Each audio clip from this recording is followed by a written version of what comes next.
Welcome to True Wellness with Dr. D, the podcast where we explore what it takes to live with vitality, balance, and purpose. I am Dr. D, and each week I'll bring you powerful tools, inspiring stories, and expert insights to help you thrive in every area of your life. From health and wellness to mindset and navigating life's challenges, this podcast is your guide to creating a life of true well-being. Let's get started. Okay, welcome everyone to True Wellness with Dr. Z. I am excited to have you here for another episode, and I am joined today by Coach Robb Beams. Coach Robb, as they call him, he is a renowned expert in human performance, and he's got over 39 years of experience. He is only 21, as you can tell. He's got all this experience, though, helping athletes to achieve their peak performance. And he uses a holistic approach to training, which is why he is on today's show. You see, his expertise, it spans between fitness and nutrition, but also that mental development that is required to be an athlete or even to just be improving yourself on a general basis, as well as recovery.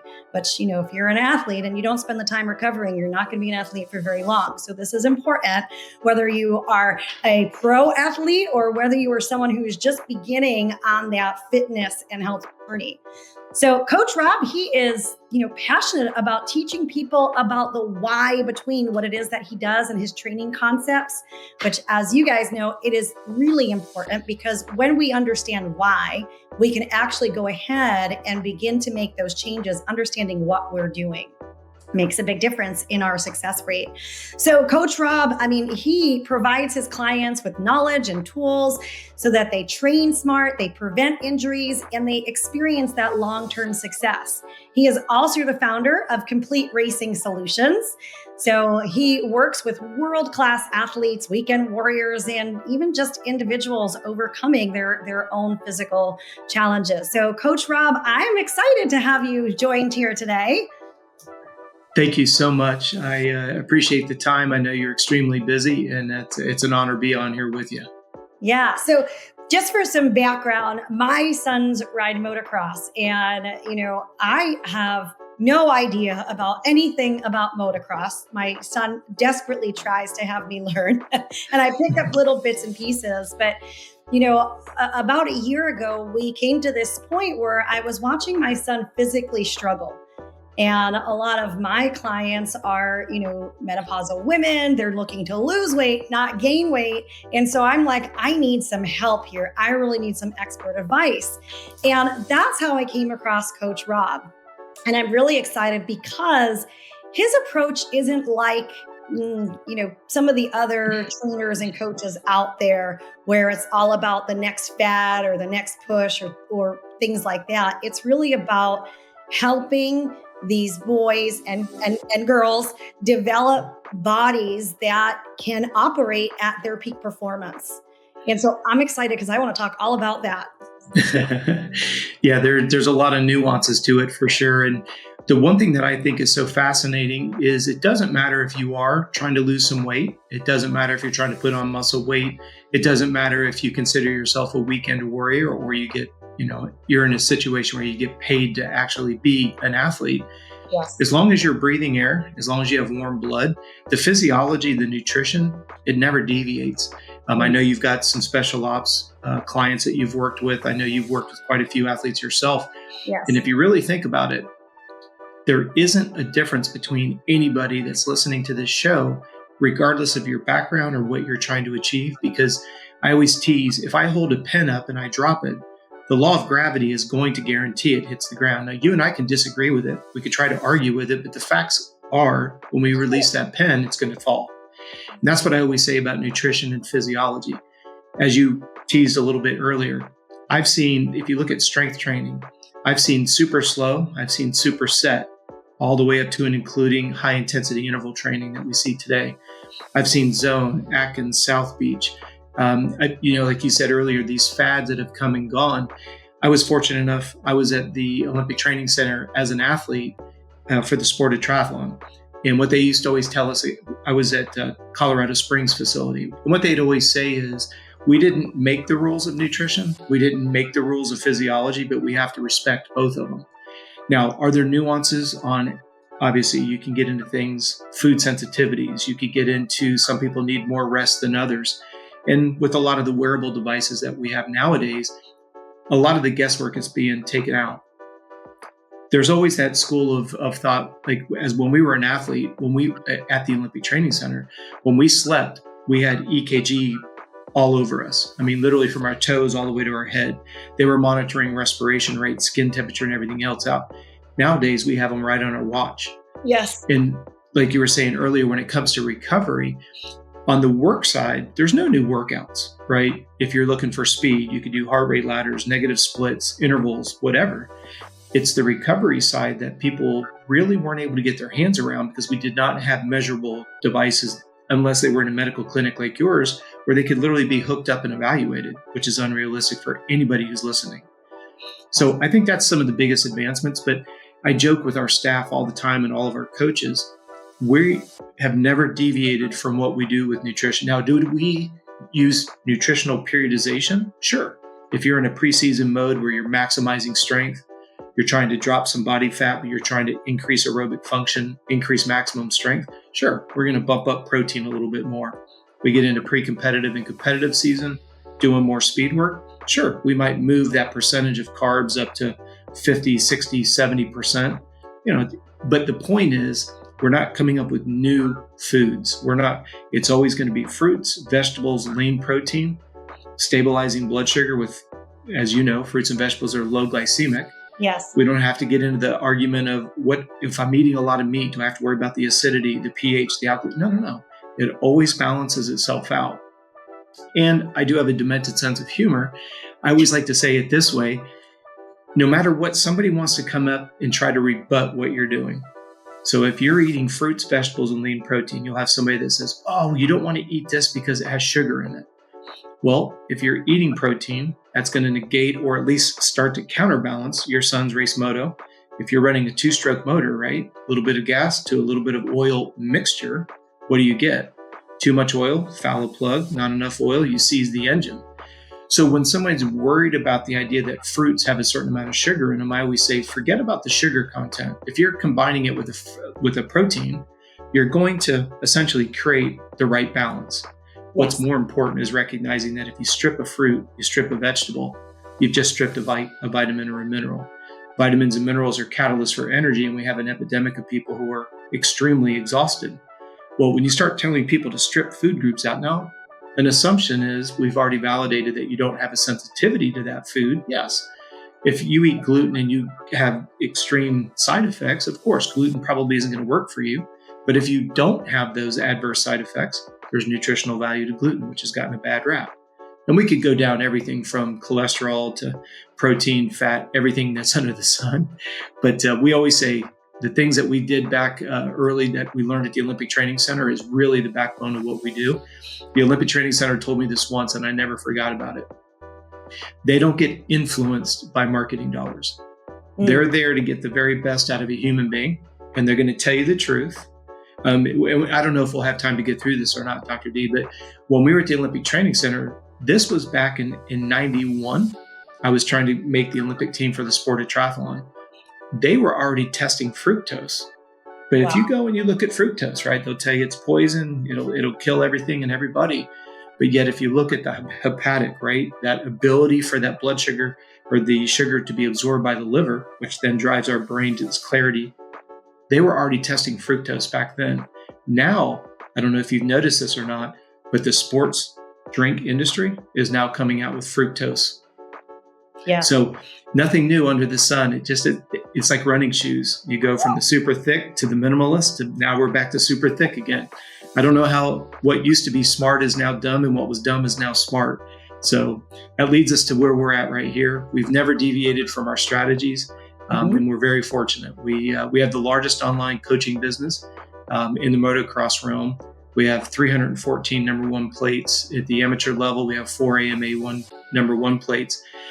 The only reason why I bring that up is we understand the process and the system. But like we always tell the parents, we need to earn your trust by getting results. So as long as you start to see your athletes got a little bit more endurance, a little bit stronger, sleeping better, recovering better, it's not about me being smart. It's about you trusting the process and system on the foundation of what the Olympic Training Center said. There's nothing new with physiology. There's nothing new with nutrition. And I think, unfortunately, our listeners have a tendency to, Monday fat is good. By Wednesday, it's bad. By Friday, they're so confused. Yeah. I say all the time, we've just got really most issues get resolved when we go back to basics. Yes. Right? Sometimes human beings have other things that prevent them from being able to get back to basic. Maybe there's some mindset stuff or things like that. Absolutely. That needs some shifting. But when we get back to basics, many of the issues that even clients I see, they get resolved. And you're right. It's like these days with social media and everything else, there is all of this, quick, try this, don't do this, don't do that. And it's, most of it is marketing, right? Yes. And so we're educating ourselves on marketing versus going back to understanding how the body works. And I like to say often enough that our body is this incredible machine. It knows exactly what to do, how to do it, and we can optimize it, but we've got to give it what it needs, right? Absolutely. And if not, then it can't run. Absolutely. I'll share a scary story with you. We have 4 verticals of business. We have a motorsports division, which is motorcycles and race cars. We have an endurance division, which is triathletes, cyclists, and runners. We have ball and stick, anything that involves a ball and or a stick. And then we have our general fitness and weight loss division. There was a lady that was doing triathlons. And when social media came around, she was always wearing very small bikinis and had incredibly ripped abs. And her whole image was based off of 6-pack abs, hyper lean. And I just really want the listeners to pay attention to this because she came to us. She'd been, quote unquote, a social media guru. For example, we work with the Bowflex model. When Runner's World was out, we had a couple of the cover models for that.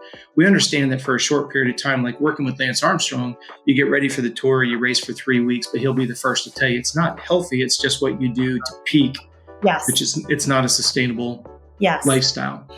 Well, this girl comes to us and unfortunately it was a sad story because she said, look, I've been a social media person. My image is everything. I'm out there advocating these wraps and I'm advocating these smoothies and she was the first one to say it's just hogwash. She goes, the reason why I'm extremely hyper lean is I've been shooting up HGH and testosterone for over a decade. And I went to my doctor and unfortunately my adrenals are completely smoked. And the doctor said there's nothing he can do.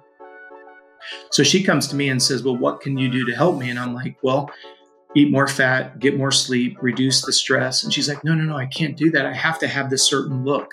Right. And I just really want the listeners to understand when you see something on social media, and I hate to say this because it sounds so jaded, but there's a reason why we call Facebook fake book. Right? It's nobody puts anything realistic up there. Nobody's going to put the authentic, I'm just having a real shit day, right? They're going to go out there. My wife is perfect. My life is perfect. My kids are perfect at 4.0. Stop. And when you get into the social media side, when somebody says, oh, this drink, this wrap, this exercise, this tool, this resource, it's the answer. It's not the answer. It's never going to be the answer. And it's disappointing to me because this girl has unfortunately ruined her adrenal system to the point that she does not, and think about this, Dr. D, she is only 33 years old and she doesn't have the energy to walk across the room. Wow. And she goes to the doctor and the doctor essentially said, there's nothing we can do. And if you don't know, for the listeners, when you start jacking the system up, right? It's like whether you like motors or not, just think about this from an illustration standpoint. If you make a car and you put this huge engine in it, but then you put it in this just wheels that are too small and a frame that's and the motor just keeps breaking the other vehicle parts, right? Yeah. That's what happens when someone starts injecting synthetic HGH and testosterone. Yeah. You start a domino effect where tendons, ligaments, muscles, bones, they can't keep up. So you either end up injured or you end up, I always like the listeners to think about a flow pattern. Cells make up tissue, tissue makes up organs, organs make up a system. You've been watching my Well, when you go to that doctor and that doctor says you have adrenal fatigue, you have to recognize that the very top level, your system is now diseased. Yes. That's why we're so big on having blood work done every 3 months, because as we were saying earlier, if somebody's advocating that you strip a food group and then you get your blood work back and you're missing iodine and you're missing zinc and a couple B vitamins, well, iodine's going to drive your thyroid. Well, you're sitting here with no B vitamins in your system. Those are your energy vitamins, B6, B12. Those are gone. Yes. And it's because somebody, social media expert, right, told you not to eat this because it has sugar in it. Well, what they didn't tell you was the vitamins and minerals, which they all are designed to work together. You get your blood work and you're out of balance. Well, your chances to fix it are pretty simple. And this is where I want everybody, regardless of your background. If you come to Dr. D in January and you're tired and you get your blood work done and you're low in your iron, the precursor to carrying oxygen in the blood, you're low in your B6 and B12, and let's say you're low in iodine. Mm-hmm. Well, Dr. D can make the recommendation, hey, eat more foods. So we have to wait another 12 weeks. You're eating more food, get blood work, comes back, doggone it, you're still out of balance. So now we recommend supplementation. I own my own supplement company, and I always tell my clients, please don't buy supplements until you determine they're necessary. That's why they're called supplements. They're not meal replacements. Yes. Well, now you're 6 months in. You've eaten more food. Now you've supplemented. Your blood work comes back, and sure enough, you're still low on iron. You're still low in zinc. You're still low in B6 and B12. Well, that's when we have to start looking at maybe we need to start pulling back the volume of training. Yeah. Because you ate more food, you added supplementation, and you're still out of balance. If you turn a blind eye to that, guess what?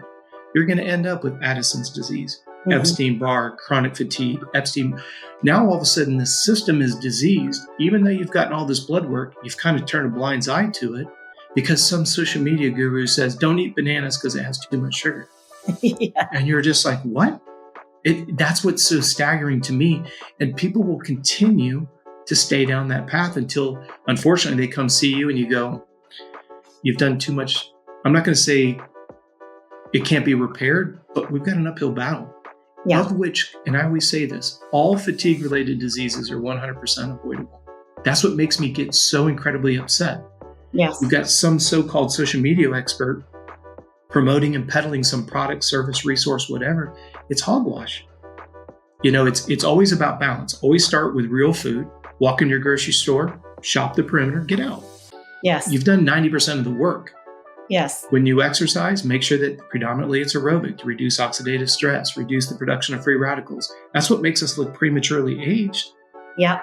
So if you know HIIT training, that's a byproduct. Dr. D, think about this. How many of our listeners have heard the word antioxidants? Hey, eat your fruits and vegetables. They're high in antioxidants. Everybody, right? Ask 9 out of 10 people what's an oxidant. Right. They won't be able to tell you that it's a byproduct of oxidative stress that comes from high intensity interval training, which is the big fad on the internet. Yes. Well, as you bring that heart rate up, you produce free radicals, which produces oxidative stress, hence antioxidants. So 99% of our listeners are exercising because HIIT training is what they advocate. And that's why I'm so vehemently against HIIT training. I love it in textbook concept, but I don't know about you, Dr. D.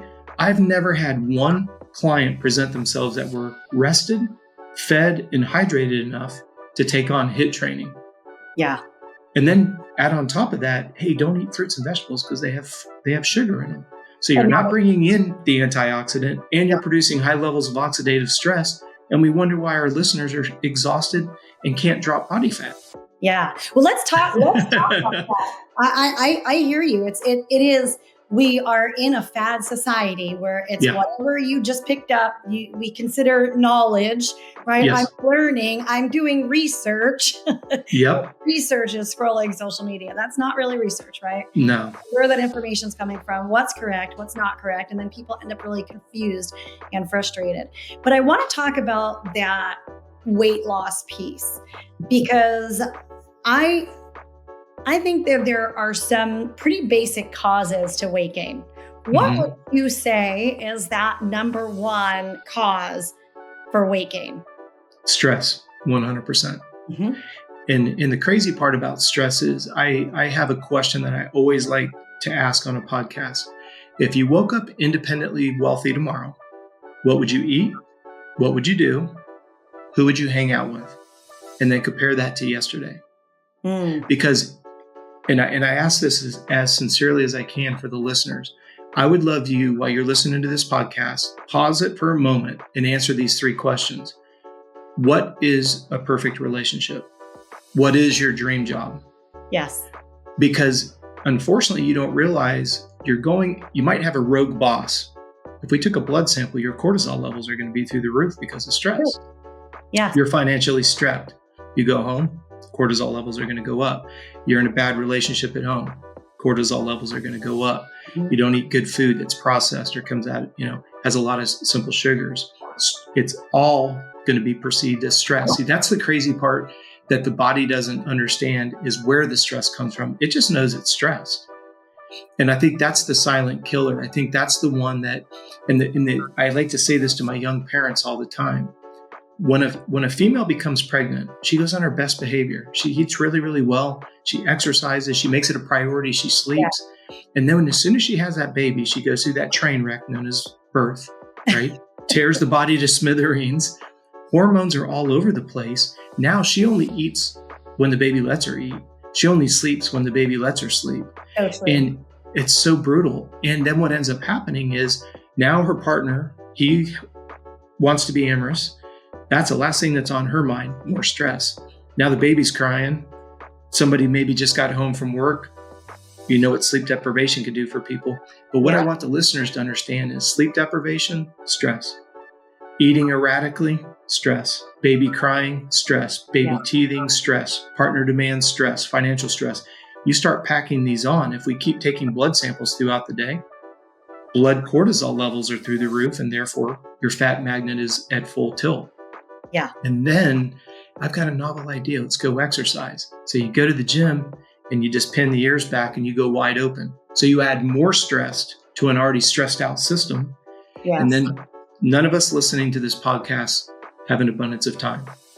So what happens? Well, I'm kind of running behind. So what I'll do is when everybody goes to bed, I'll do an hour of exercise. So now you sleep less. Now the body doesn't get what it needs, adds more stress to a stressed out system. Oh, wait, I'm running late, so I don't have time for breakfast. So now I hit a caffeine, which is a stimulant, which overstresses a stressed out system. Yes. And again, stimulants get a very, very, I think they get a hall pass that they shouldn't. I agree. Scary. Mm-hmm. Absolutely scary. And for those of you that might be in the motor world, it's kind of like running your motor with low amount of oil. It can run, but it doesn't run very well.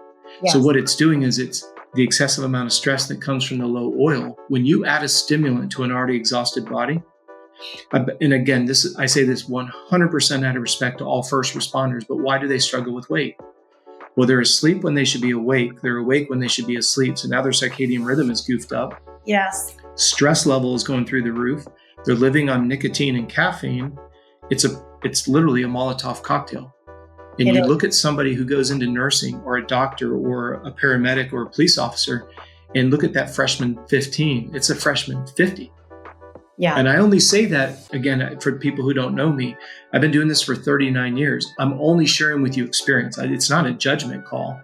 But to your point, Dr. D, a lot of people come in and go, what the heck happened? I'm only 4 years out of medical school and I'm 50 pounds overweight. But we start getting into it and it's like, oh my gosh, it's kind of, that's why I call it the silent one. You're staying awake when your body wants to be asleep and you're dozing off doing your paperwork or doing your rounds. So you hit some caffeine. And how many times have we seen people who work at the hospital smoking cigarettes outside? Yes. Not in a judgmental way. They're trying to find a way to stay awake. And you do that for a decade. Oh, goodness. All of a sudden you're 50, 60, 70 pounds overweight. Stress. Take all of that. And that's why I wanted to really get the listeners to pay attention to it. Stress is your number one cause for overweight. Yes. 100%.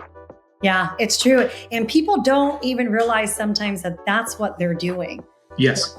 We put so much emphasis on breath work and meditation. And, I tell people, if you stop at a traffic light, use that traffic light as your reminder to actually just breathe. I tell people before you eat, pay attention to your food, right? So now you're preparing your body, it's coming. Take a few deep breaths to bring your nervous system down. But when we're constantly operating in that path, and, I think there's a trap. The trap is that it's going to end someday. I'm just going to do this. I fall victim of this all the time myself, Sure. I'm human just like everyone else, but it's That's like, right. okay, I'm going to just keep going like this until this project gets done or until that gets done. And one thing leads into another. And then there you are, like you said, 10 years down the road. And you're like, oh my gosh, I've been stressed out for 10 years. Yeah, that's why I say start with if you were independently wealthy, right? Because that's usually the explanation that everybody gives to justify the behavior that we're doing. Right. I don't have time to work out because I have to work. Yes. I don't have time to work out because my little one is sick. If you're independently wealthy and you took all of those elements, but what I find very, very interesting is 9 out of 10 people, when I ask them, what does your perfect day look like? They can't answer it. Now, they'll tell you they don't like what they're doing, but they can't tell you what they would like it to be. Yeah. They tell you they don't like their relationship, but they can't tell you what they want it to be. And I want you to think about this. When you're dealing with an interpersonal relationship, well, I would be happy with you, Dr. D, if you and I would go to dinner. Let's say you and I were partners, and you say to me, Rob, I would be happy if we went on date night. Then we go on date night, and then you tell me it's not the right food, right? So I tried, but I missed the mark because I went on date night, but then you moved the target. So then we go to the restaurant that you want, and then I didn't get there in enough time, or the subject matter, I always want to talk about sexual, intimate things. And you're like, I'm tired of talking about that because that's kind of a sour subject for you. So we went to date night, but the target got moved 3, 4, 5 times. So eventually I just quit trying. So I'm like, look, I tried taking you on date night. You were never happy with it. So I'm just going to give up. Yes. Finances, fitness, relationships. Unfortunately, I say they all cross-germinate. Yes. Because if you can't tell me what you do want, let's take your son racing. Hey, the motorcycle's handling great. All right, stop the music. What does that actually mean? Because then when you come in and you say the bike's not handling correctly, well, what is it that we needed to do so that you say it does handle correctly? They can't answer that. And that's what, like you said, I think it's a trap. I think that's a great way to describe it is, unfortunately, people as humans, we tend to be complainers. It's easier to complain instead of reverse engineering it and saying, okay, what does my perfect day look like? And then what am I doing to achieve it? Could be working a side hustle. It could be, and obviously it gets into some, as we get older, there's a lot more baggage that comes into it because you might realize you're in a bad relationship, have been for years. Yeah, that's a big change. You might think you like your job and realize it's killing you from the inside out. Mm-hmm. This is where the wearable devices have been tremendously helpful for us. I am amazed. The watches will show you when the individual goes to sleep, and it'll show you when the individual wakes up. And what I always try to get the athlete to understand on the Garmin dashboard, that's what we use exclusively, are Garmin's. Uh-huh. You can literally see when someone wakes up and you can see their stress score by minute. Yes. When someone's in a horrible relationship, their stress level is higher in the morning before they go to work than when they go to work, even though they don't like their job. Now, that's not my opinion. The watch is picking up respiration rate, skin temperature, all these different variables, right? And then you get to work and then you can literally see when they're driving home, you can see the stress level go up. Go back It's up. not because they went to the gym. Self-confession here. I love craft beer when I travel. My wife and I, we like to stay at Airbnbs. I like to enjoy the environment that we're at. Sure. And I always like to try the local food, and I always like to try local craft beers. You literally can watch my Garmin stress score. As soon as that alcohol hits my mouth, stress score goes up to a 70. On average, it's around a 70 for me. Now, the reason why I say that is, again, I'll take a spoonful of my own medicine, right? I could sit here and tell you, hey, these watches pick up stress. I can tell you that alcohol will stress the body out. And then I can show you on my own watch when I put alcohol in my mouth, the impact it has on me. So I don't want people to think I live in a glass house. When I say I was married for 25 years, I was in counseling for 15 of it. Okay. So I don't live in a glass house. That's the only reason why I always ask, what is it that you want versus what you've got? Yeah. And if you woke up independently wealthy, could you tell me what you want? And you'd be surprised how long it will take people to come back to, like, I never really thought about that. Because you haven't put yourself, and this sounds very selfish in today's day and age, but it's very easy to say, I don't like this and I don't like that. Well, then reverse the question. What do you like? Yeah. It's never going to get better. Yeah. And I think too, as human beings, we're conditioned to survive. Yes. Right. So we actually have to work to look for the other side because we're so conditioned just innately to find the things that are wrong, And so it means we've got to be really perceptive of our thoughts. Well, here's the hard part, Dr. D. You don't get married and then stop trying. You don't go to the gym, get in shape, and go, okay, I'm in shape now, I'm done. Yes. You don't get independently, financially wealthy and say, okay, I've achieved it, I'm done, right? It doesn't matter what area you want to look at, interpersonal, financial, professional, it doesn't matter. It's like I always say, a relationship is not 50-50. Mm-hmm. It's 100%, 100%. And when you start putting all these elements together, this is why I love the people who listen to your show. Because if they're listening, they're already taking a proactive approach. They're like, okay, I understand that I'm responsible for my success. But then that's where the knowledge comes in. Like, what's the real truth versus the quagmire of misinformation that's out there? But you certainly can't go off social media. We know that for sure. We've established that. Yes, absolutely. And we only share those examples because being on this side of the desk, being on this side of the telephone, being on this side of the Zoom calls, it's heartbreaking because you are dealing with, not to get into anybody's personal space. I've got professional motocrossers that are 19 years old that can't get an erection. Yeah. That's how their adrenals are smoked. Now, you do a little bit of background. You find out some of them are taking performance-enhancing drugs. They're being told that they have to be at a certain weight for this particular smaller bike to get the whole shot to get a good start. And this is where I get so frustrated where, like in the motocross industry, we have these so-called SMEs that are running facilities that are essentially ex-pros that really didn't make it, but now all of a sudden they're physiologists and nutritionalists and sports psychologists. And I'm like, wait a second. You stay in your lane, right? If Dr. D is trying to get you to understand caloric deficiencies are going to cause health ramifications, and then you've got some dodo bird that's saying, well, you've got to lose 10 pounds so you'll get a good start on the smaller bike. I literally had this happen. It was a Tuesday morning, and we had two professional athletes. Dr. D, you know him as the MXGP series. Over in the Europe market, we had been hired by two of these guys. They were in the second year of a 2-year deal. They both are riding for factory teams in the MXGPs. And one of the top 450 riders who also was on the second year of a 2-year deal, 450 factory rider.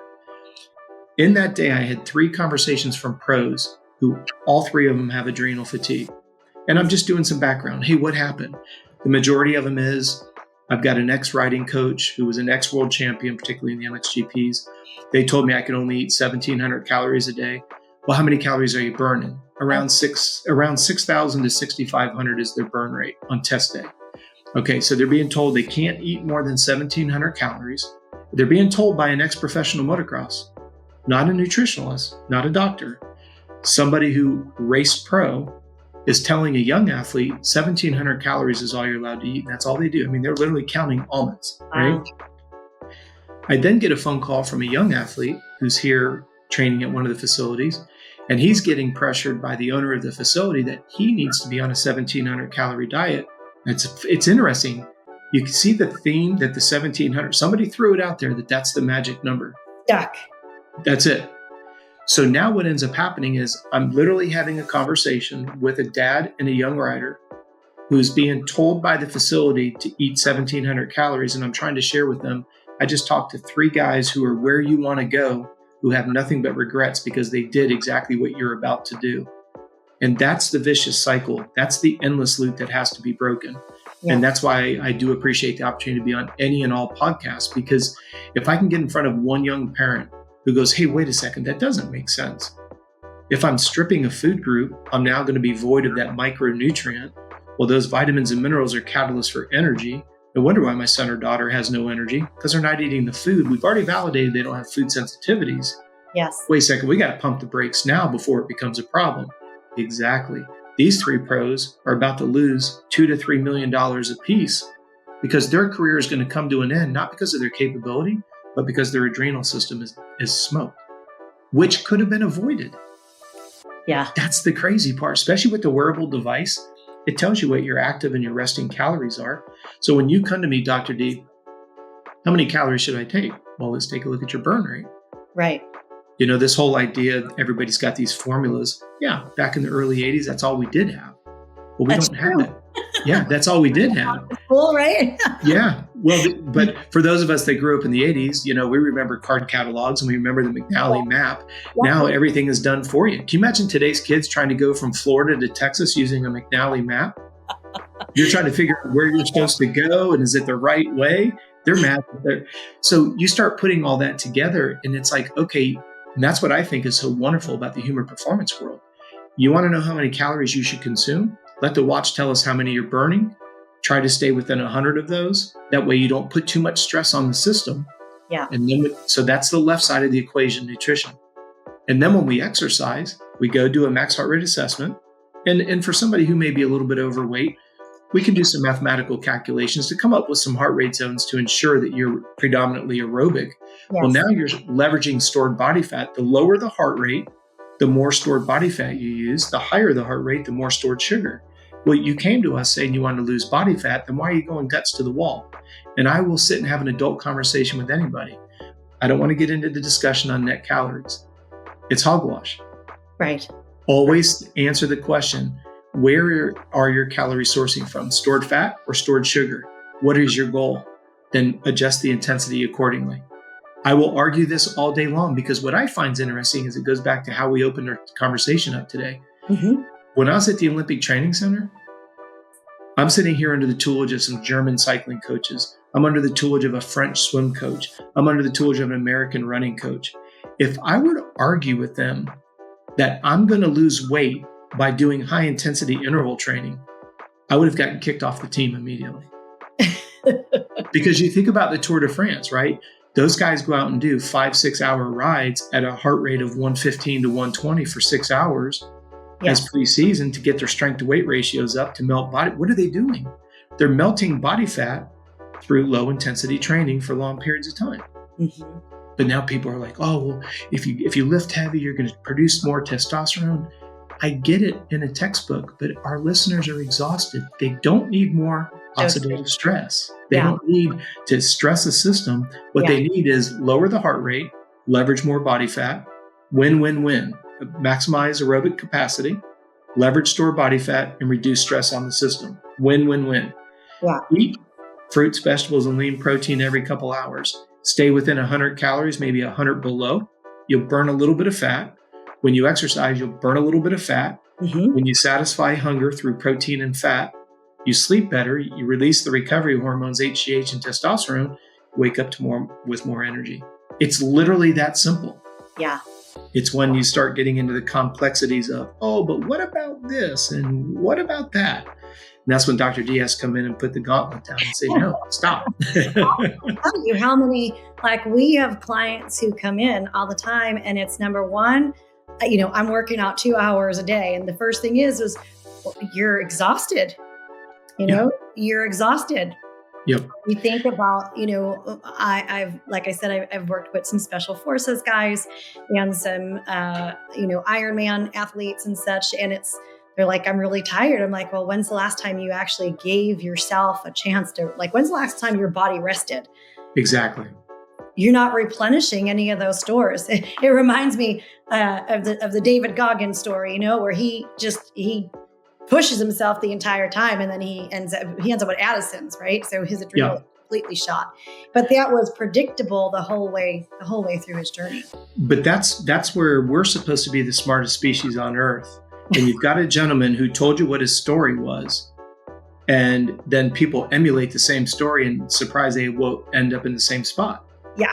And that's what I don't understand. For the listeners who may not be familiar with, and I always say that an external symptom is a problem of an internal issue. So for example, if you're craving simple sugars, if you have night sweats, if you're tired and you can't sleep, if you have low libido, well, those are one or more. If you have one or more of those symptoms, that's an external sign that your adrenals are getting overworked. Yes. And then you look at the idea of your diet. Well, without high quality MCT oils coming in to actually feed the adrenals can't allow the hormones, testosterone and HGH, to do their job. So you literally wake up fatter than you went to bed because of stress, not how many calories. Yeah. I always like the listeners to think about this because I get into this and I'll use the word debate pretty often. I'm not a calorie counter. My thing is know what you burn and then stay within 100 calories, maybe below that if you're trying to burn some body fat. But do everything you can to reduce the stress, of which the watch will tell us, right? So all the checks and balances are there. No emotion, checks and balances. And sure enough, I'll get somebody who's heck bent that they're like, no, that scale said that I'm up 3 pounds today, so I'm fatter. I'm like, okay, so work with me here. I'm not somebody, we use the scale morning over morning. We only use it for inflammation and swelling, whether that's to measure from exercise or sensitivities to food. So we love the scale, and I hope all the listeners will embrace the scale. Your morning weight over morning weight should be pretty constant. If there's a fluctuation, particularly if it goes up, it's easy to evaluate. Is that exercise induced, or is that food sensitivities, which helps cleans up the eating habits? Yes. From a sensitivity standpoint. At night, you should always be 3 to 5 pounds heavier when you go to bed every single day. Because when you eat a gram of carbohydrates, you store 2.5 to 2.8 grams of water. So when you eat carbohydrates, you should naturally hydrate. And then you should be consuming half of your body weight in ounces of water. That comes from the Olympic Training Center. Yeah. So now we know you're properly hydrated. And what's fascinating is you look at your evening body weight, wake up in the morning, and sure enough, you're 3 to 5 pounds lighter. You see where this becomes a double-edged sword? Because if we get in bondage to the scale, all you are is chronically dehydrated. Now you start running into the muscles don't slide and glide. You have headaches. You can't focus, blah, blah, blah. But I want to come back to the idea when someone says, nope, I'm heck bent. I put on 2 pounds of body fat last night because the scale went up 2 pounds. Okay. So let's get your calculators out. There's roughly, it's not accurate, as you know, Dr. D, but the Google will tell you that a pound of fat is 3,500 calories. Cool. I'm with you. We'll use that number. So I want you to show me in your MyFitnessPal the extra 7,000 calories you ate yesterday that you're convinced is why you're fatter today than you were yesterday. Mm-hmm. If you didn't eat 7,000 over and above what your basal metabolic needs are, you can't tell me that that's body fat. Yes. Agreed. Because I'm not going to argue. I'm not a numbers counter when it comes to that. Yeah. And that's what I think is, unfortunately, our listeners have been just beat upside the head with a gong, right? Remember the old Gong show? Yeah. And it's one of those things where it's like, it's mathematically impossible for you to put 2 pounds of fat on. And even if you did eat 7,000 extra calories, it isn't going to convert to body fat in 24 hours. That's another whole conversation for another day. Absolutely. But if you're going to hold yourself in bondage to the scale, then you have to let the numbers work both for you and against you.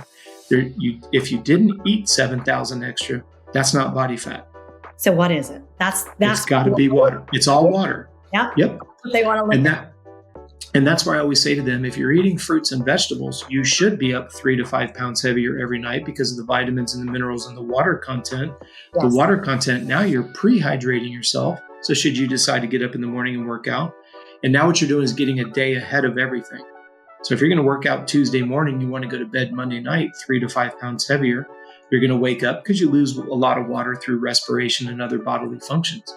But getting in bondage to the scale, being down 5-6 pounds in a week, all you've done is bought yourself dehydration and all of the negative ramifications that go with it, unfortunately. Yeah, it's true. Dehydration is one of the biggest things I see all the time. But yes. I'm speaking of bondage to the scale. I think that we are also in bondage to the weight loss industry itself, because it's just like this vicious circle, right? Absolutely. How do we break that vicious circle? Because I know this is a pet peeve you have, the weight loss industry itself. Yes. I think it goes back to what we've spoken about over the last 15 minutes. Mm-hmm. If we go back to like what they said at the Olympic Training Center, there's a principle associated with nutrition that can't be argued with. Yes. If you look at, and for those of you that don't consider yourself scientific, just take a deep breath and drop your shoulders, because I promise you, they're up by your ears right now. Okay. Just imagine that you eat a carbohydrate, a big fancy word, a fruit, a vegetable, a piece of bread, a potato, anything that's considered a carbohydrate. You eat that carbohydrate, and that edible carbohydrate gets converted to stored sugar, known as glycogen. So let those words be interchangeable. You eat a carb, and it gets converted to stored sugar, known as glycogen. You have 2 gas tanks in your body, your liver, which feeds your brain, and your muscles, which feed movement. So that's how easy it is. You eat a carbohydrate, it fills 2 gas tanks up in the form of glycogen. We just talked about the idea that when you eat a carbohydrate, part of that storage of glycogen is the retention of water. And it's a lot. If you do the math, it's pretty astounding. For every 1 gram of carbohydrate that you eat, you store 2.5 to 2.8 grams of water, which is a good thing because we need that for sweat. We need that for thermal regulation. We need that to carry nutrients through the blood. The whole exothermic process is dependent on you having water. For those of you that are motorheads, imagine your radiator in your car empty. Car runs hot. Doesn't get good gas mileage. Wears and tears the motor down quicker. Same exact analogy. So where I get so frustrated with the weight loss industry, and by the way, and I want everybody who's listening to this to Google it if you don't trust me, why is the weight loss industry a multi-billion-dollar industry and has been for 50 years? You would think it should work, right? Right, exactly. If it was going to be so profitable, it should have been for 1 year only, and then everybody has a legitimate understanding on how weight loss is, and they should never come back. And this is where, and if anyone's listening to this and they're driving, please just listen. If you're listening to this and you're sitting down, grab a piece of paper real quick. You start a diet at 200 pounds, and you decide that you go and you buy some of these different quote unquote programs that are out there. And let's say you go from 200 and you get all the way down to 190. Now, we already talked about the idea that if you go to the library and you purchase a book, Zone, Atkins, South Beach, all these different ones, right? The book is 2 inches thick because everybody who wants to start a program, what's the first thing they do? They want to go look at what they're allowed to eat. They don't look at anything except what am I allowed to eat? Yeah. So the book is 2 inches thick and you're only going to what you're allowed to eat. They want to say, I can have an apple with some almond butter and I'm allowed to have a banana with some almond butter and I'm allowed. And here's the catch. You go down from 200 down to 190. You have headaches all the time. You notice that you're not sleeping because the calorie gap is too big. So what do? You go, forget it. I'm going to go back to eating normal. And then you go from, this is where I want you to write it down if you have a piece of paper. You start at 200. You went down to 190. You said, screw this. I'm tired of eating like a bird. You notice you go to 210. Yeah. And then, oh my gosh, my pants got bigger, scales going up, hard to go up the stairs. So you go back to the old ways. You go down to 190. Yeah, all the way down to 190, right? Because now what you've done, you're really after it. When you get tired of eating that way, what do? You go to 220. Mm-hmm. And the reason why I want you to draw that illustration is no joking. That's why it's called the yo-yo diet. Yes. You go down, you go back higher. You go down, you go back higher. Yes. And that's why I've always said, if I could get a chance to be on The Biggest Loser, I know I would win. like I would be willing to give 100% of my winnings to charity because I know for an absolute fact I will win. Now, I won't be pulling somebody's horror story out from being a child and all. And by all means, I'm not making light of the mental scars. Sure. I say this all the time. Sure. When you're growing up and someone says something that's derogatory, I always use the analogy of a wooden fence. Yes. And every time somebody says something gnarly and nasty, you put that hole in the fence. And yeah, somebody can pull that nail out, but you still have that scar. Yes. And I don't ever take that lightly. But what I'm saying is on Biggest Loser, I don't need to rip those scars off. Mm-hmm. The reason why those scars come off is because they're getting overworked and they're sleep deprived and they're calorie deprived. And it just rips these emotions out. Now, I don't know about you guys. In all seriousness, I was in counseling for 15 years out of a 25-year marriage, right? My whole point is I don't need to relive all that. Now, that's me. And I went to counseling and realized some stuff needed to be addressed and some doesn't, right? Like I was put up for adoption. I was adopted by a great family. I could give two shits about going and finding who my real dad is because that was disrespectful to the dad who adopted me. That was my opinion, right? But I can sleep at night. I didn't need to know who my biological dad was. Still don't to this day. My father, unfortunately, is no longer with us, and that was my dad. Yes. But here's why I win Biggest Loser. You let somebody sleep 9 hours. Oh, what a novel idea. You let them wake up without an alarm, so you don't catch them in REM 3 and they're in deep sleep and they're getting startled by an alarm and now cortisol dumps into the bloodstream. Let them gradually wake up. We go and we eat a nice balanced breakfast. Yes. 3-4 eggs, some avocados, some extra virgin olive oil, whatever is your jam. Then we go to the pool and we put some sneakers on and we walk for 20 minutes in the pool. and we tread water for 20 minutes. If you're a swimmer, swim some laps for 20 minutes. And what you're doing is when you get in the pool, the hydrostatic pressure is keeping the heart rate low because the venous blood flow is coming back to the heart very easily. So the heart rate is always low. Well, what did we say earlier? How do you leverage stored body fat? Exercise at a lower heart rate. So you've slept 9 hours, your body's released HGH and testosterone. So you got to release the recovery hormones that melt body fat. Yes. You wake up, you immediately eat. So now you're fueling your next workout with high quality complex foods. You work out at a low intensity for no more than an hour. You get out of the pool and then we go relax. If you can fall asleep and nap for 2 hours, great, but just chill. If you can fall asleep, you get that extra dose of HGH and testosterone if we can get into REM 3 and a power nap. Then you wake up and we go for a walk. And we walk for an hour, not 3 hours, just walk for it. And we're not carrying a 100-pound bag, right? We're not doing all this other nonsense stuff. I'm trying not to blow your vertebrae out in your back. And then after that hour walk, you come back and you don't have 11 almonds and 3 cashews in a leaf of lettuce, right? You have a nice spread of carbs, protein, and fat. And then you read a book, no social media, no TV, no nothing. Do something that stimulates your brain. And then go to bed. And try to go to bed when you're tired and try to wake up when your body's. So now what we're doing is reestablishing circadian rhythm. Yes. We could have 10 people. I'm not saying everybody has to show up at 8 a.m. When you wake up, meet us at the pool. Yeah. And I will absolutely guarantee in 1 year, not only can I drop the body fat, but, and this is a fact, and you guys can Google this. Every single person that's won Biggest Loser, every single competitor has not only put on the weight that they lost, they actually went higher. Mm-hmm. It defines the yo-yo diet because you can't be yelled at and you can't be screamed at. We have an acronym that we use in our program. It's called the KISS program. Keep it simple and sustainable.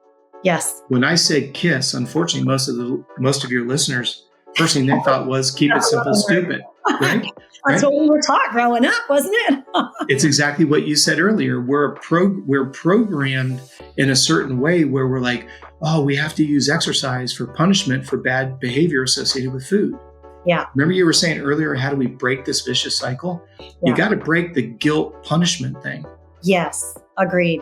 Because, and this is getting down into some deep blood chemistry, but it's true. Stress dries up the desire for simple sugars. Mm-hmm. It's a scientific fact. So when you go back to the very beginning of our conversation, what's the number one thing that's causing people to be obese? Stress. So, and I know there's going to be listeners that they maybe had a partner or a parent.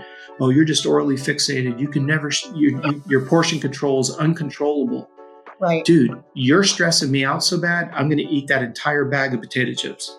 Yes. Because you're such a thorn in my side. You're literally driving me. Like, I don't have portion control when my stress levels are through the roof. Right. Now, I'm saying that to all the listeners. I want you to understand, this is not you being a glutton. This isn't you being just, you can't manage your behavior. It's the environment around you.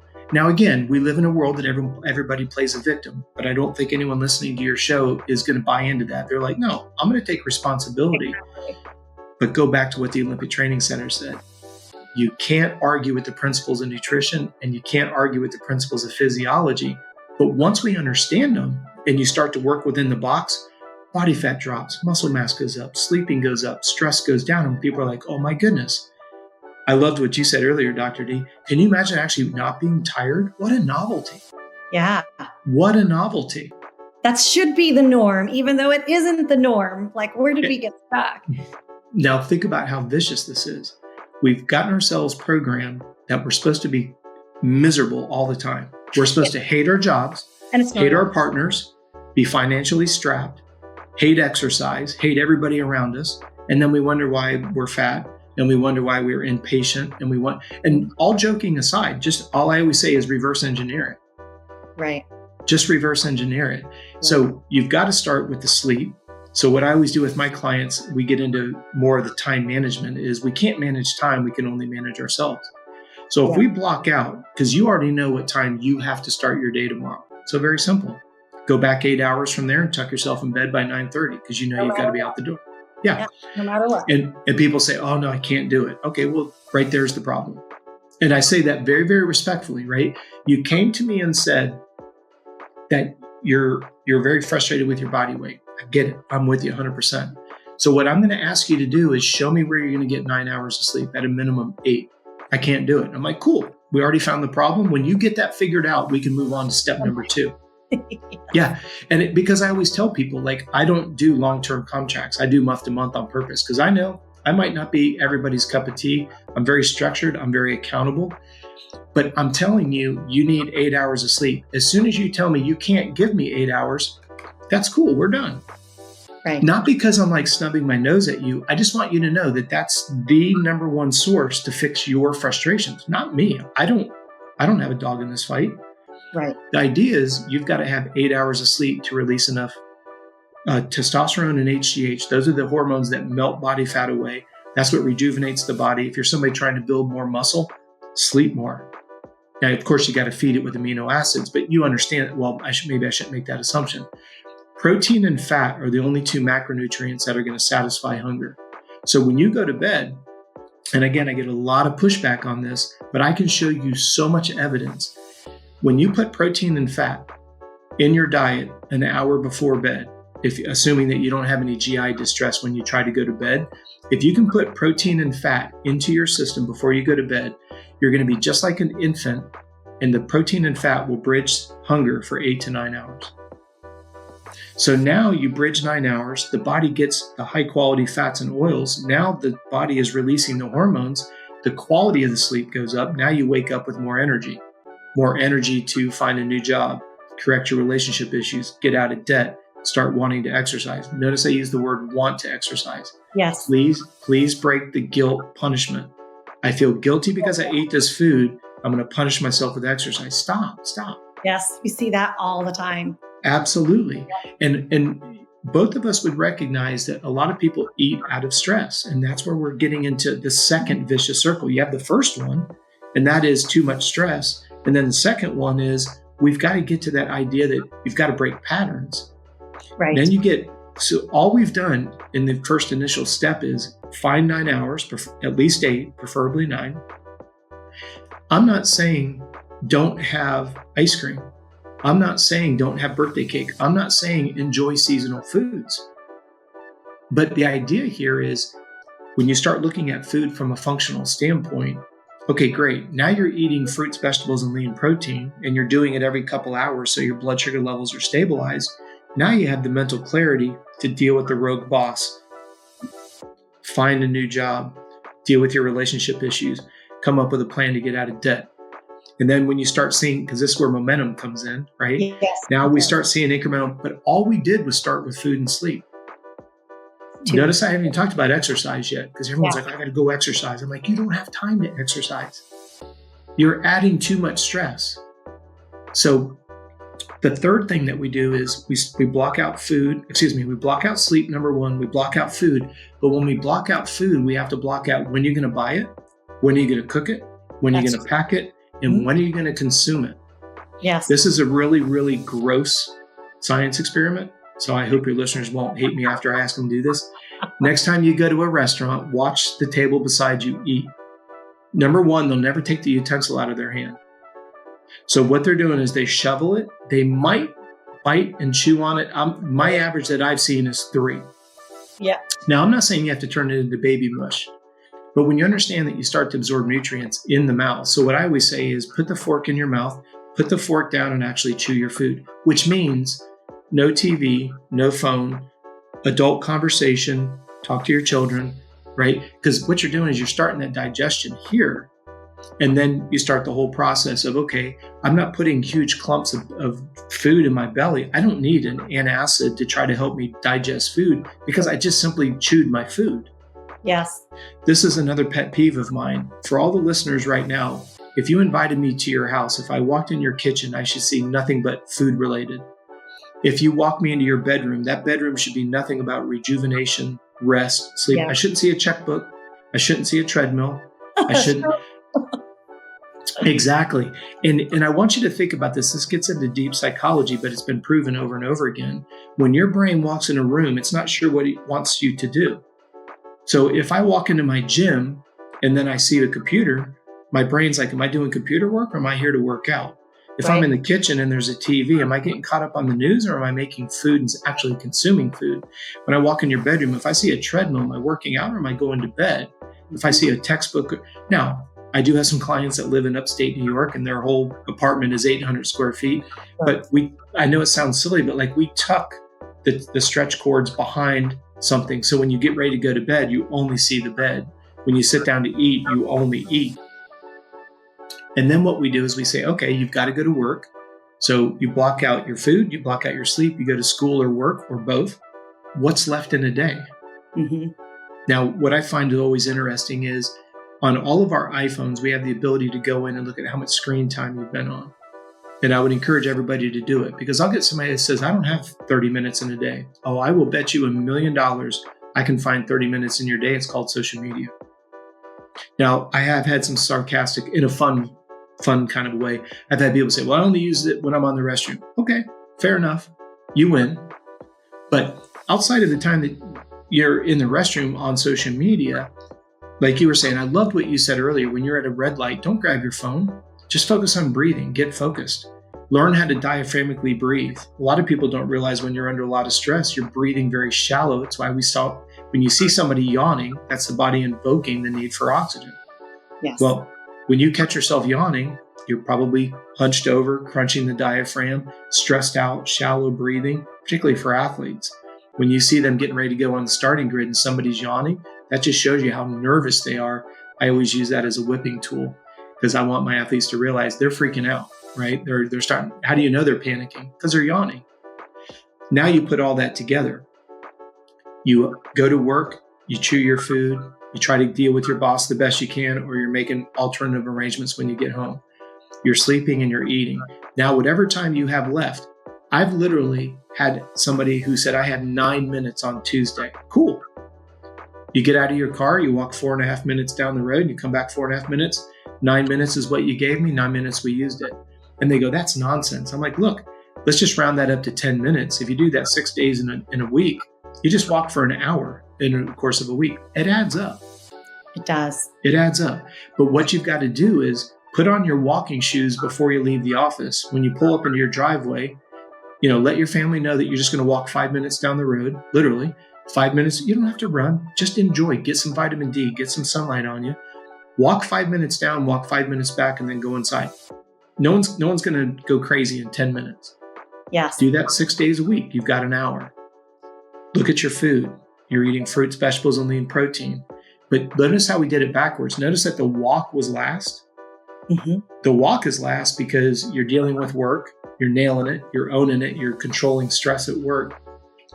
You're eating and staying hydrated at work, reducing stress. You're sleeping 8-9 hours. You're reducing stress. You're doing exactly what you're supposed to be doing in that room so you maximize productivity and reduce stress. Now let's just see where the pieces start to fall. Right. Because now all of a sudden you're more efficient at work. You might be able to pick up an extra 5 minutes. Now you're walking 10 minutes out, 10 minutes back.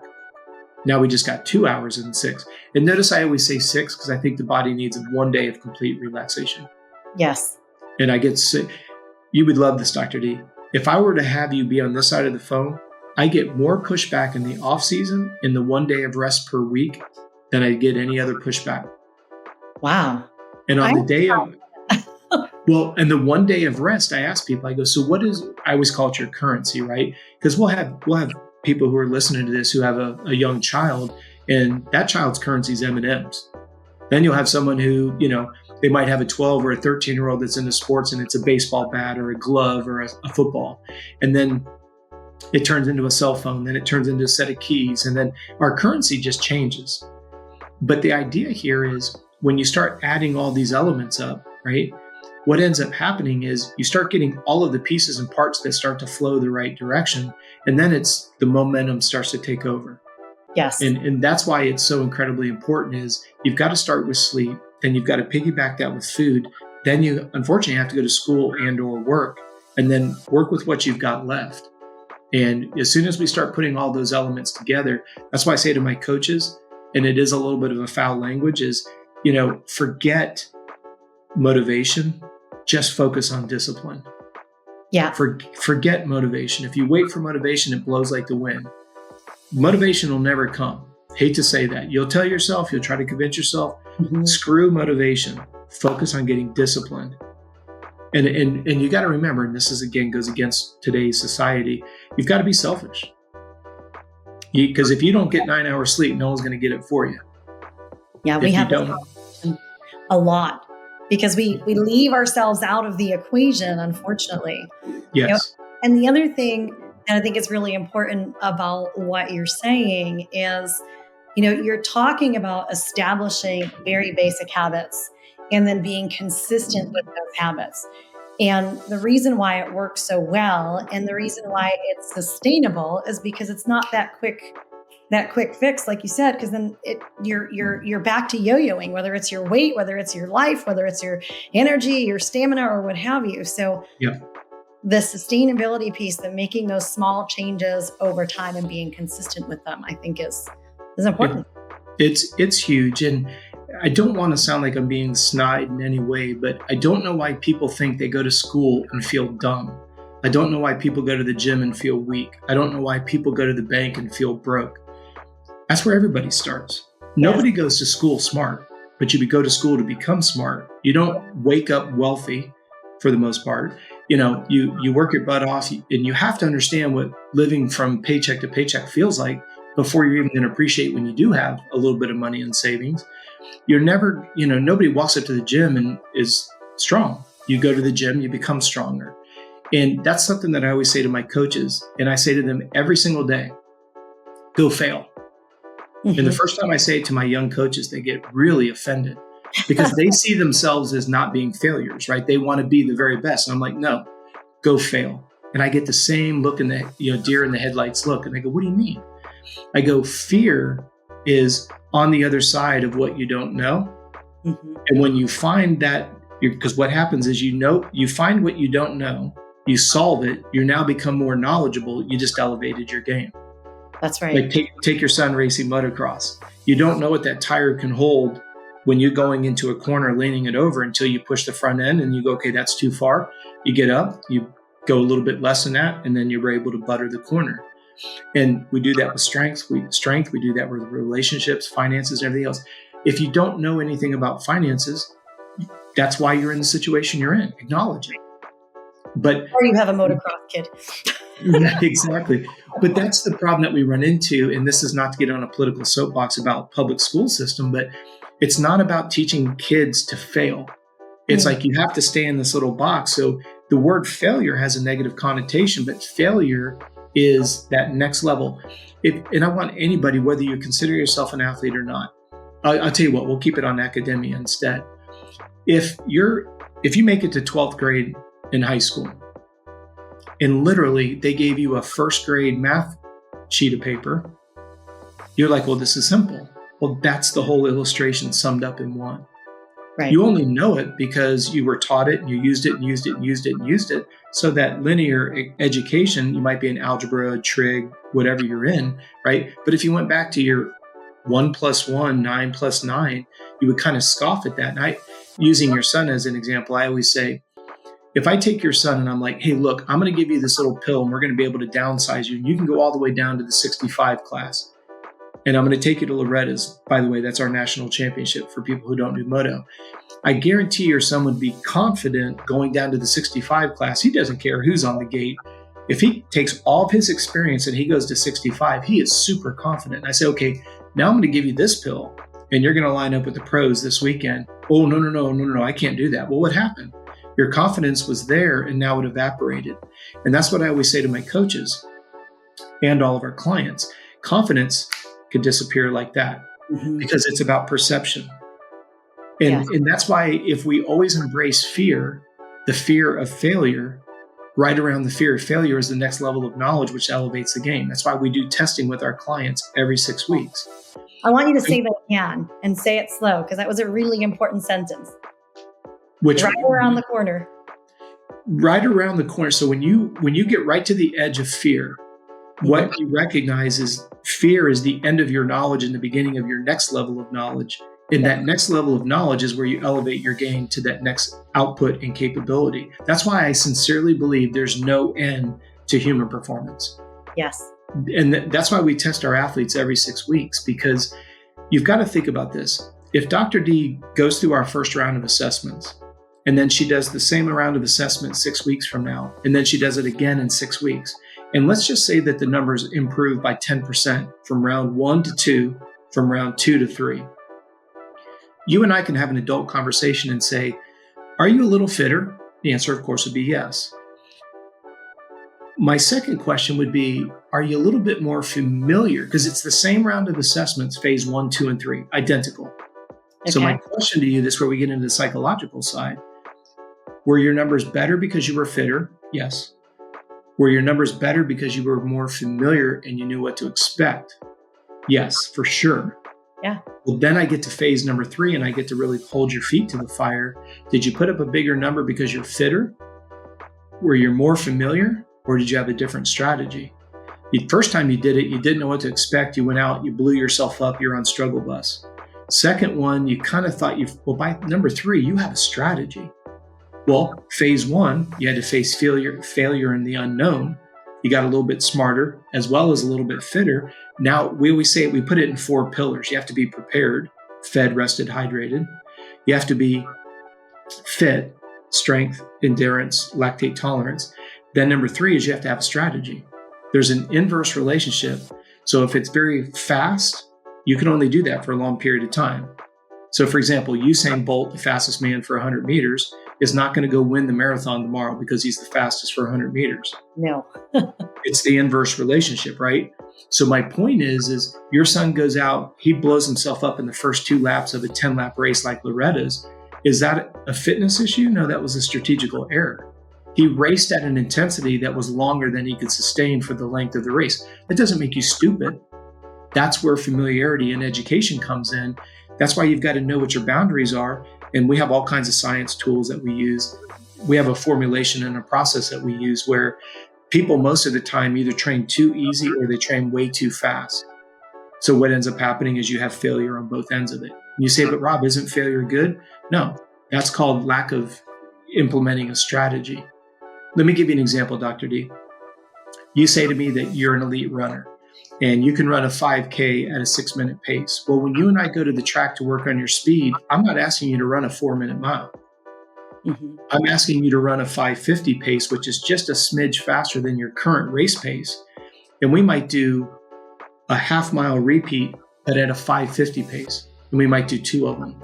Then we might do 4 quarters, and I'll have you run them at a 5:45 pace, just a little bit faster, but because the duration is shorter. And then when you go back to running the 5K, instead of you being at a 6-minute pace, we start to get the body comfortable at a 5:58. We don't try to go from 6 to 5. Right. The gap's too big, people fail, and they get frustrated, they give up. So you have to have a strategic approach, but you have to base it off of your number. Like we were saying with calories. Yes. I can always help somebody figure out calories if you're willing to invest in a wearable device like Garmin. Now we know what your calorie, because everybody's unique. Yes. Just like your sweat rate. One of our performance services that we have is we have a sweat rate analysis company where we actually have a device that you wear. We take that sweat profile, and I own a sports drink, and we take your sweat rate profile and we actually fabricate your personalized isotonic drink based on the profile of what you lose in your sweat. That's great.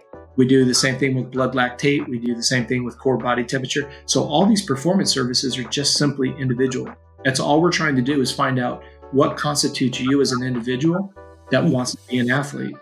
And that's like I said at the beginning of the conversation, everybody, whether you've never been competitive a day in your life, you still are under the same principles of how much do you sweat? How much do you eat?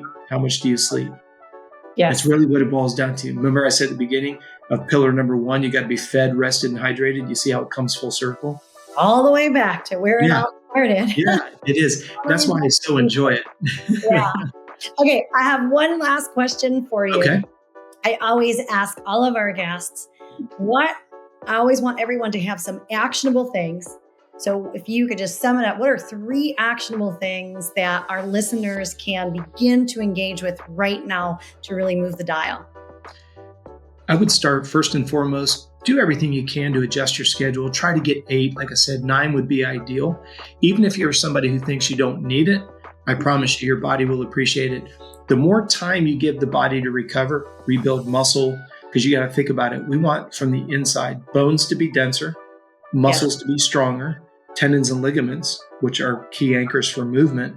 We just want you to be durable and resilient to injury. And the more time you spend in bed in deep sleep, that stronger body from the inside out is going to happen. Number 2, walk in the store, shop the perimeter. I'm not a hellfire and brimstone guy. When I do black beans and rice, yes, I'm getting the Goya black beans from the middle of the store. I'm not going to go soak my beans. That's just not my jam. But if I get 95 to 98% of my stuff out of the perimeter of the store, you're going to be golden there. And then the other one would be take your body weight in pounds, divide it by 2, and that's how many ounces you need to consume over a 10-hour period. So if I weigh 200 pounds, I need 100 ounces. Oh, wow. over a period. And my wife and I, we were at a gym in California, and every single mirror in the gym said, drink 1 gallon of water today. My wife weighs 95 pounds. Wow. Okay, That's a lot of water. So take the math backwards. A gallon of water is 128 ounces. The only person that should be drinking 128 ounces is somebody who weighs 256 pounds, because you take the body weight by 2, and that's how many ounces, and then spread that out over 8 to 10 hours. Now, by the way, if you get to 7 o'clock and you're 40 ounces behind, please don't drink 40 ounces, because you're going to get up 11 times and empty your bladder during the night. So then you negatively impact your ability to recover, because you have to keep emptying your bladder. It's just keep it simple. And again, maybe that would be the 4th little bonus is write the acronym, keep it simple and sustainable. Yes. And then the rest will take care of itself every time. Beautiful. Well, thank you so much for being here with us. This was a really fun conversation. I think it has definitely stimulated our listeners' beliefs and understanding how important it is to just kind of get back to the basics. Absolutely. We don't have to be all fancy with this, that, and the other. Like, let's cover those basic things first. Absolutely.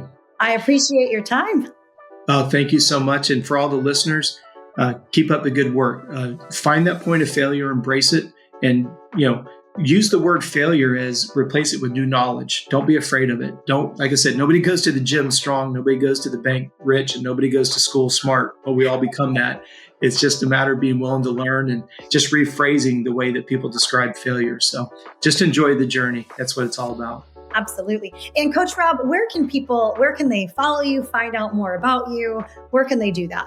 No, I appreciate it. The best place to start if you're into the internet, website-wise, would be Coach Robb. Just remember there's 2 B's, coachrobb.com.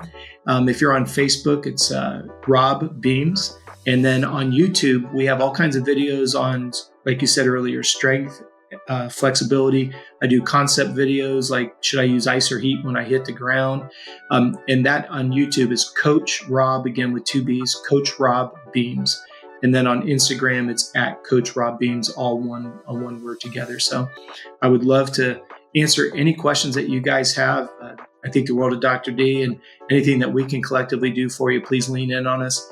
Please understand that we're all in this together, and we mean that sincerely.